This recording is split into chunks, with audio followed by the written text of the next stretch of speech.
Le préfet du département du Mono, bienvenue Miloin, au lycée technique d'Akokponawa, commune de Bopa, dans la matinée de ce mardi 21 mai 2024. Et pour cause, le lancement officiel de l'examen du DT, diplôme de technicien pour le compte du Mono. Au total, 128 candidats composent ce matin dans ce centre de 6 salles.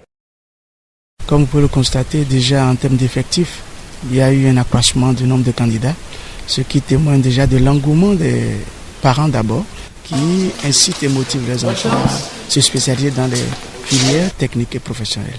Non seulement les parents, mais également les élèves sont motivés à s'inscrire dans ces filières. Et la bonne nouvelle également, c'est que le département du Mono s'illustre très bien en termes de résultats. L'année dernière, à part une seule filière qui a donné 98%, nous avons presque 100% dans toutes les filières. C'est de ça que nous avons besoin pour le développement. Je voudrais donc souhaiter bonne chance aux candidats, mais également appeler davantage les parents à orienter davantage les enfants vers ces filières porteuses d'avenir. On peut dire que ça se passe bien, puisque si pour le moment il n'y a pas d'incident, on peut se réjouir que ça va et qu'ils restent sereins et qu'ils se disent dans la tête que c'est ce que nous avons étudié depuis le début de l'année qui est en train d'être demandé à cette heure-ci.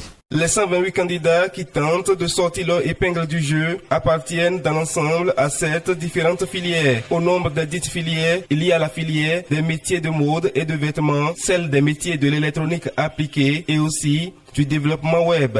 Nous avions une bonne représentativité sur le plan national. Nous avions des commissions qui sont là et qui nous accompagnent. La préfecture est là, ce que nous n'avons pas eu des années antérieures. On a eu même la délégation de l'IGPM qui est là, présente, et qui observe avec nous comment ça se passe. Le CNE est également là également. Donc voilà, c'est ce qui dénote ce que le gouvernement a pris à part le corps vraiment cet examen, en envoyant toute cette délégation pour voir vraiment les difficultés que nous rencontrons, afin de nous trouver des solutions des fois à venir. En com, on a 16 candidats. En électronique, on a donc 15 candidats. En DW, on a 20. En MMV, on a 24. Et dans le BTP, on a donc 23. Selon les statistiques, le nombre de candidats est en hausse cette année, aussi bien dans le département du Mono qu'au plan national. On déchiffre précisément 128 candidats, dont 38 filles au profit du centre d'Akokponawa cette année, contre 100 l'année dernière. Au plan national, l'effectif des candidats s'élève à plus de 7200.